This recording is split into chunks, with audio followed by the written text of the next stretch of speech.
Part two. What's good, everybody? Welcome back to my channel. It's your boy Ben Tyler. I'm back with another video, and I'm pretty much just doing a follow-up from the previous video with me talking about my job being a community outreach advocate, working with a couple of offices, giving out free phones and tablets, and this pretty much is my story. So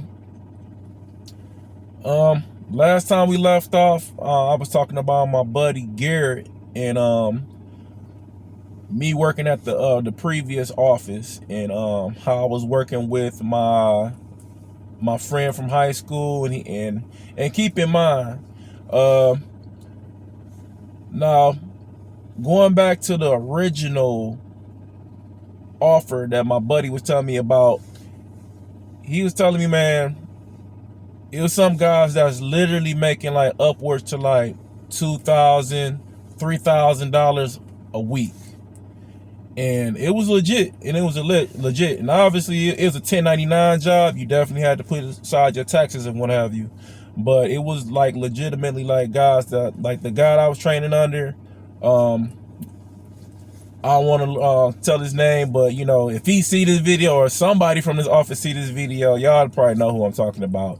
But dude was literally making like upwards to like about like $2,000 a week. And I think when I was telling you, when I was for assurance, for you to maintain your pay rate, you couldn't fall below, you had to at least do 10 devices a day. And that was like $30 per sign up if you hit that 10. And at that time, I think Assurance Wireless was the highest paying. You had others, but I think Assurance Wireless was like one of the highest paying. But if y'all see this video, and correct me if I'm wrong, you know, just leave it down in the comments. But the guy I was training under, the top dog, the boss of that office told him that he had to train me, and we had went out and we had dropped like I had dropped 10, and now I got a pretty decent paycheck, and but the only thing I didn't like about working at the office, man, it was just the fact that it was a few things. For one, we got paid on like this NetSpend like debit card, and I thought that was kind of bogus, man. I think in this day and age, how can you do as a business or as a marketing company, like give a direct deposit to a bank? So maybe, you know, I don't know what the semantics was behind that, but I thought that was kind of janky. Two, you couldn't necessarily find out like where were you at in sales. You just pretty much kind of had to take their word for it. You really couldn't see like how many deals that you had made, and it was really janky. Three, for like people that wanted a basic plan, you definitely could collect up to $5 for that basic plan, or you have what was called an upsell. Now the upsell was like a little bit better phone. It's probably like a Motorola or whatever, and you can upsell them on this $60 phone. But the only thing was, just for the sake of, they'll give you these upsell phones, but they'll take the amount of the upsell phone out of your pay, which I thought was kind of jacked up. But looking back on it now, I kind of see what type of people that they were kind of dealing with, man. Because sometimes people were just like less than like trustworthy, and you know, you have, and it's not, and keep in mind, from my previous video, it's not a knock to nobody that has like a felony or whatever. I'm glad like people that have like felonies, they come home and want to be a productive member of society. But a lot of times, like these particular guys, man, you literally was like, you just didn't really know like what they was on, and and as I go further into the story and in the next chapter of this whole story, I'm gonna tell you how wild it was getting. So that was like the three things that I didn't like about that office. But you know, my buddy Garrett, the Asian guy, he was still looking for the other opportunities. So we still rocking with the original office that we went to. It's just the management style was just really rough. Wasn't really like a nurturing type of management style. If that's a better term, it wasn't like a way where, okay, all right, if you bring people in, we're gonna like help you build a team. And that was like the biggest thing with doing like the phones, is like building the team. And you used to get what's called overrides, and overrides was essentially like anybody who goes out there that sign customers up, and say for instance, if you had like about like 10 or 12 people underneath you, you get a kickback. So if they sign up a person, you get like $2 to $3 overrides, or $5 overrides. You know, every office or every marketing company was different. And keep in mind, like, and remember that, and remember that term overrides, because overrides, man, that you can essentially have a really good team, and they out there pushing, they signing people up the right way, not scamming and running off with people's phones and telling them they didn't qualify. You know, you can make some pretty good passive income, and you know, and that was like the goal. But if you got like certain people that's like kind of gatekeeping and not allowing you to like reach that status, it just overall just discourages you, you know, with anything. Because imagine if you just trying to like, you working hard, and even at a regular 9 to 5, and you trying to get to that next level, or another different a different department, or a leadership role, or whatever, you know, and then, you know, somebody just cutting your feet out from underneath you, or like undermining you or anything, or things like that. You know, it was kind of like that. It was a lot of that going on at the office, man, and not a jab, man. It was, man, if they would have just been on the up and up and kind of just took care of their people, I think the turnover wouldn't have been that high. And so that's something to think about. And if my guy if you run across this video, you know, that was like one of the main reasons why I had left, and me and my man Garrett had left. Now, Garrett, like I said, he's still on the search for the other opportunity. So he calls and tells me like, yo, bro, like I literally found like a better place, man. The atmosphere is better. And you remember, like I was telling you, man, like my guy that I went to high school with, he had started off in what was called the horseshoe, to kind of give you motivation to go out there and sign people up for the phones.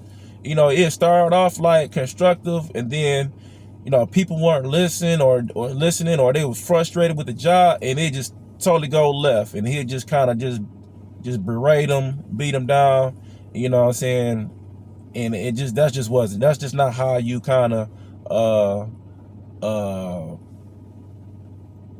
motivate a sales team. You know what I'm saying? Like, that's not gonna make nobody want to do the job correctly. But even though the one guy, he was literally like I think he definitely was one of their top salesmen. And I'm gonna tell you how he kind of played a part at the other office in part 3. So it's getting bad over there, and my guy Garrett, you know what I'm saying, he kind of pushing the to go over to the other office. And you know, I gradually just like I transitioned from the other office, which is the toxic office. I'm just gonna call it what it is. It was really toxic over there. And we went over to the more polished office. Now the other office was like across the way from our original place, and I gotta say, man, like Like at glance, man, it was man, you was like, dang, my man really got a lot of good things going on over here. Everything was clean. You know, you didn't have like a lot of, you had like organization. You had a pretty nurturing environment, like people like people that are training you how to like overcome objections, and you know what I'm saying, and you know, talk to customers, you know, and things like that. Now, keep in mind that all depends on who your leader is. Now, me and my boy Garrett makes our way over there, and then they had, and it's kind of like the same type of thing. They had what's called the horseshoe. So I'm in the horseshoe, and then lo and behold, I feel like a pat on my back, and I'm like, and I look back, and it was like my friend's son. He's like, "Oh man, you finally made it over here, I see." And I'm like, "Yeah, man, like yeah, I finally did, man. Like, yeah." And he's like, "Man, like, bruh, I'm glad you over here, this, that, and the other." But I said, "Yeah, but my guy Garrett had brought me in." And he's like, "Oh, for real?" Like, dang, man, like, well, it's cool. I said, well, I'm the type of person, like, man, if I start out with a person, that's who I'm gonna rock with. And in the same token, man, it was kind of detriment to me, and I'm gonna tell you how I kind of played out later on. And so me and Garrett over there, and they're pretty much, man. I mean, the energy that was there, you know, the devices was there. They had tablets.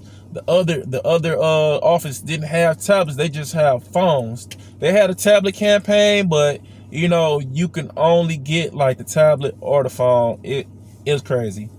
And at this campaign, man, we had phones and tablets, and the devices was pretty nice looking, man. They was pretty deep, pretty decent. If you ever got a government phone, drop a comment and just let them know, man. Like, was it cool? Was it trash? Was it horrible? But you know, pretty much getting back on track to what I was talking about. So me and Garrett, we over there, and you know, it was kind of like a struggle there too. But you know, my guy Garrett had a strategy, and he pretty much had a cheat code to like a lot of things too. And you know, I was rocking with him, man. You know, they had the tents. The other office didn't have tents. You know what I'm saying? That you was out there willy-nilly, you know, with maybe a table, and like, you know, asking people to sign up for phones and whatever. And you know, you just it just come off as real ghetto, man. And you know, presentation is everything. Perception is everything. So, you know, you probably would get, you know, you have more people coming over to you if you had a whole setup. You had a table, a tent, a banner, you know, and they actually sold those things at the other office, man. They had like a unique banner. They told you if you qualify for like food stamps, Medicaid, or whatever, you get a free phone or a tablet. Now, I don't know what you heard. You know, sometimes, you know, you get, if there's people out here doing this for their full-time job, you definitely could collect money in the field. I mean, you know, you out there, you know, if you didn't collect money, you know, how would you survive if this is like your full-time job? And just going back to like what some of the guys over there was making, I'm gonna call my friend's my friend's son's best friend. I'm gonna call him Big Dog. So Big Dog was like one of the top dudes at this office, man. And apparently, man, he was making like upwards to $10,000 a week. You know what I'm saying? And you know, shout out to Big Dog. Shout out to my friend's son. They, you know, I think in retrospect, man, and not a diss to my homeboy Garrett, I think maybe if I probably would have went underneath that team, I don't know where I probably could be. But things have changed so much since the last time. But Big Dog was like literally like out there telling me like my friend's son was like, he pulled me to the side like, hey bro, like you sure you want to be on dude team and whatever? And like my boy Garrett was like promising me all these things, you know what I'm saying? Like, he kind of got a gist of everything, like the team building aspect and like how I could make passive income if I actually had built up a team. And I think in retrospect, Big Dog and my friend's son, you know what I'm saying, they was the two biggest guys at the office and they had the two biggest teams. But going back to what I was saying earlier, those overrides, those guys, and even at the previous office, kind of made you jump through hoops to get those overrides. And what are those overrides? Those overrides is like kind of like passive income. And like you literally like I said, you was getting like $5 and $10 overrides. You know, you had first, second, and third gen people. Your first gen, you probably get like maybe $2 to $3. Your second gen, you get like $2. Your third gen, you probably get like 50 cents, so on and so forth. And I think that's for my homeboy Garrett. You know, that's where he kind of won me over. He pretty much, like I said earlier, he had the cheat code. He was giving our team out the gate like overrides. It took me a while to do it, man. It did. And I was grinding it out. And, you know, it was some days I went out there, man, I only did like maybe 2 or 3 devices, man. And I'm out here thugging it out at the bus station, you know, downtown and whatever. And then he also had another thing popping off with health insurance. And it was crazy because I know in my first actual day with my guy Garrett, man, we had went all the way out to like Waterford, and we was at like it's Dixieland. It's like a swap meet, and we were trying to set up for like the phones and the health insurance. But man, that was like the last place that somebody would probably want to sign somebody up. You know, we was out there with the people, man, like the people, man. They gave you like a awkward eye, like, man, like, I don't think you are from around here. You know, I don't really trust giving my information to you. So it was kind of crazy, man. So, but you know, that aspect of it, you know, that kind of put a hamper on things because he was trying to do 2 different things. And then in part 3, I'm gonna expound on the insurance thing too, along with the phones. But I gradually started getting good with the phones over there. And me and my guy Garrett, he had a truck, man. And this dude made his own banners. They caught people's eye. I had got a couple banners, man. You could see them bad boys from a mile away. And like when I was up there in Pontiac on Baldwin and on Harper and Cashew, you know, people would pull up because they see this big banner that said free phones, free tablet, no ID required. And it was just like, and dude was pretty smart. And I could definitely say he studied like what I forgot what the word escapes me. Propaganda. He actually studied like propaganda and just words and stuff. The dude was smart. You know what I'm saying? He had like some good qualities about him, but in the same token, he was kind of reckless, man. And his recklessness, man, caused the team that I built to get fired. So follow up with me on the next one. Like, share, and subscribe. Phone Man Chronicles. I'm gonna call this bad boy the Phone Man Chronicles.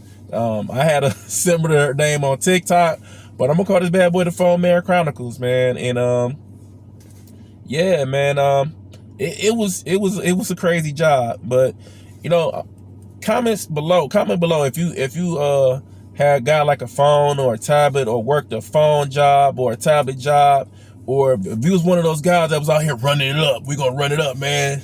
I used to get a lot of those guys. They used to be like, man, like we could run it up. And basically, man, they was talking about doing some nefarious stuff, like getting a list. And that's gonna be another thing that's gonna kind of play a part in the other portion of this Phone Man Chronicles, man. I appreciate y'all clicking the video and listen to what I have to say, man. I'm gonna give you some other tips and tricks for all those people that's actually doing the job, like how y'all can kind of speed up the sign up process, and the tools that I was using out there, you know, to sign people up. So I appreciate y'all, man. I'll catch y'all in the next one. Peace. One.